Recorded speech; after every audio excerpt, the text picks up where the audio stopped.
Hey everybody, I'm Chris Wook. Good earbuds are good earbuds, right? Not quite. If you want to make volume changes, skip tracks, or make and receive calls, you want to make sure you have the right pair of earbuds for your device. That's why today we're looking at the Kipsch Image S4A and S4i earbuds.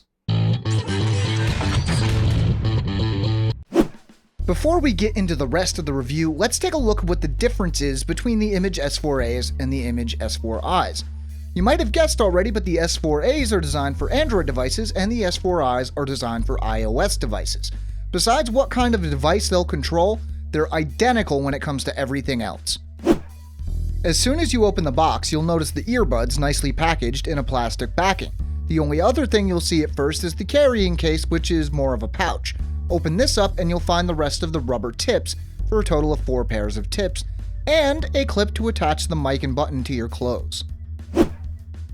If you look at the highest end Klipsch earbuds, you'll see a bunch of crazy materials used, but the Image S4A and S4i use plain old plastic. Still, the build quality is pretty good. I didn't notice the flimsy feeling that you do notice in cheaper pairs of earbuds, not that this should be here anyway for the price. The style is always going to be more of a personal thing, but I like the black and silver styling. It's much more striking than the usual one color scheme you see in a lot of earbuds. The images also sit pretty flush with your ear, so they don't stick out as far as a lot of pairs do. You're never going to lay on one side of your head on a pillow comfortably, but I've never noticed a pair of earbuds that let me do this anyway. While the S4Is will work with any iOS device out of the box, the S4As seem to have trouble with full functionality on a lot of Android devices.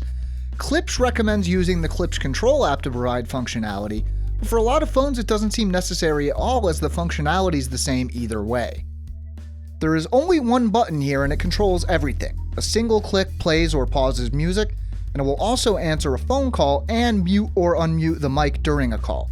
Double-clicking skips the music to the next track. These functions worked fine. The rest, well, didn't. You're supposed to be able to triple-click the button to skip to the previous song, but in my testing, this always called the last person I had talked to. A long press is supposed to control volume, but this always pulled up Google Now or Google Search. Looking at the Play Store, I can tell I'm not alone.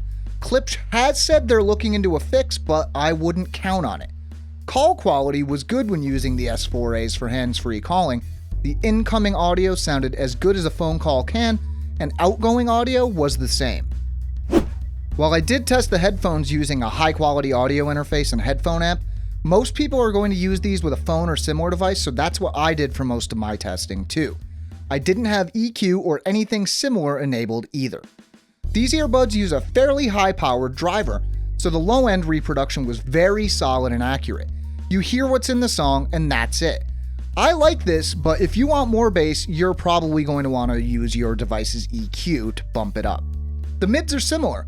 Solid, accurate, and not boxy sounding. No overly woofy sounding lower mids, and no high harsh mids, unless they're in the song already. The high end is very clear and open sounding. It's not muffled or muddy, but it also isn't harsh or irritating. This is one area I think everybody will agree this is a good thing. Both the S4A and the S4i used to go for about $99. Now you can find them online for closer to $40 or $50. For that price, they're definitely worth it for the sound alone. On the other hand, if you use Android and really need these inline controls, you might want to look at another pair. And that's it for this one, guys. If you want some more details, there's a link to the accompanying article in the video description down below. While you're down there, you can find social media links to follow me, Android Authority, or the Android Authority crew. Now, if you haven't yet, make sure to subscribe, and while you're here, why not check out some other videos? I'm Chris Wook, thanks for watching.